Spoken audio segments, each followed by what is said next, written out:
இன்றே டவுன்லோட் செய்து உங்கள் ஃபேவரட் ஷோக்களை என்ஜாய் பண்ணுங்க.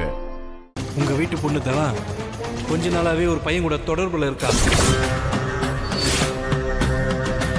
அவன் இன்னைக்கு அந்த பையன் கூட பைக்ல ஒன்னா போனதை பார்த்தேன். எங்க போறான்னு ஃபாலோ பண்ணி போனா ஊர் எல்லையில இருக்கிற தோப்பு வீட்டுக்குள்ள போனாங்க.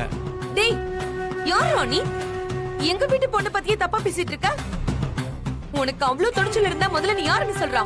நான் யாரா இருந்தா உங்களுக்கு என்ன? பார்வதி அவளோட பொண்ணு இந்த மாதிரி தப்பான வழியில உறவை வச்சுக்கிட்டா நாளைக்கு அவருக்கு தானே அசிங்கம்.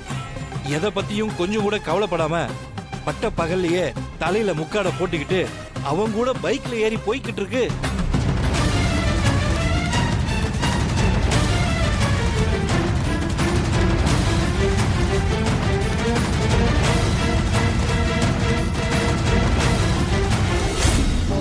டேய் தானே எப்பற இங்க வந்தா? மாமா சொல்றா.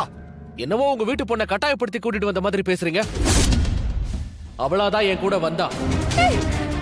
அவளா விருப்பப்பட்டுதான் வந்தான்னு அவன் தெளிவா சொல்றான். இல்ல அந்த பையனுக்கும் அந்த பொண்ணுக்கும் தப்பான உறவு இருந்திருக்கு. பஞ்சாயத்துங்கிற பேர்ல குடும்பமா சேர்ந்து அதை மறைக்க பாக்குறீங்க.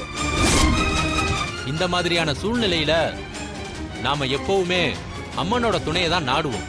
அதனால அம்மனோட முன்னிலையில தானா பூக்குழி இறங்கணும்.